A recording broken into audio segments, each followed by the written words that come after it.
Hello everyone, আসসালামু আলাইকুম। সবাই কেমন আছেন? আশা করি সবাই ভালো আছেন। চলে আসলাম নতুন একটি ভিডিও নিয়ে। সকালে উঠছি একটু লেট করে, আজকে শরীর খারাপ লাগলেও মেয়েদের রান্না করাই লাগবে। তো ওঠার পরেই দেখি গ্যাস নেই, তারপরে কি করব, ভাবছি ঢেঁড়স ভাজি করব। আমি প্রথমে ঢেঁড়সগুলো ভালো করে ধুয়ে নিচ্ছি। আমি এভাবে একটা একটা করে ঢেঁড়সগুলো ধুয়ে নিই, কারণ অনেক সময় দেখা যায় বাজারের ঢেঁড়সগুলো চুল থাকে। আমি এবার ঢেঁড়সগুলো কেটে নিচ্ছি। আমি প্রথমে ঢেঁড়সের এগুলো ভেঙে নিচ্ছি এরকম করে।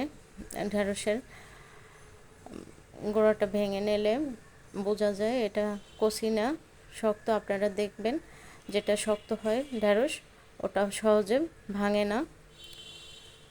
আমি আজকে একটু চিংড়ি মাছ দিয়ে ঢেঁড়সগুলো ভাজি করব।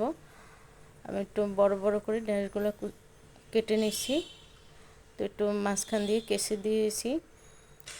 আমি কিছু পেঁয়াজ কুচি করে নেব ঢেঁড়সের জন্য, আর 2 কোয়া রসুন কুচি করে নেব,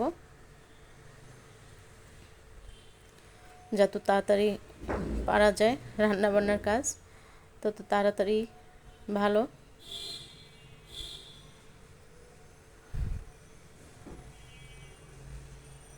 ঢাকার শহরে প্রচুর সমস্যা করে গ্যাসে কেয়ার করার।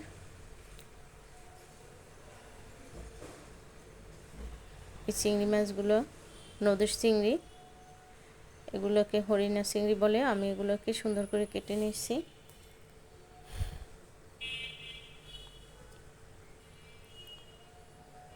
আমি চুলায় একটা প্যান বসিয়ে দিয়ে এর ভিতরে তেল দিয়ে দিয়েছি। তারপর আমি পেঁয়াজ কুচিগুলো আর রসুন কুচিগুলো দিয়ে দিয়েছি। এগুলোকে ভালো করে ভেজে নেব। আমার রসুন কুচিটা ভাজা হয়ে গেছে। আমি এবার এর ভিতরে চিংড়ি মাছগুলো একটুখানি নেড়েচেড়ে ভেজে নেব। তারপরে আমি লবণ আর সামান্য হলুদের গুঁড়ো দেব। সবজিতে হলুদের গুঁড়ো একদম না দিলেই হয়, আমি অল্প পরিমাণেই দিই সব সময়। কিছু কাঁচামরিচ দিয়েছি। এবার আমার ঢেঁড়সগুলো দিয়ে দিচ্ছি। এভাবে করে আমি একটু নাড়াচাড়া করে এটাকে ঢেকে দেব। এভাবে ঢেঁড়স ভাজি দিয়েও শুধু ভাত খাওয়া যায়, এটাও অনেক মজা হয়। ঢেঁড়স আমরা বিভিন্নভাবেই রান্না করতে পারি। মাছের ধারে দিয়ে কুচি কুচি করে ভেজে, আমি প্রায় এরকম বড় বড় করে ভেজে নেই।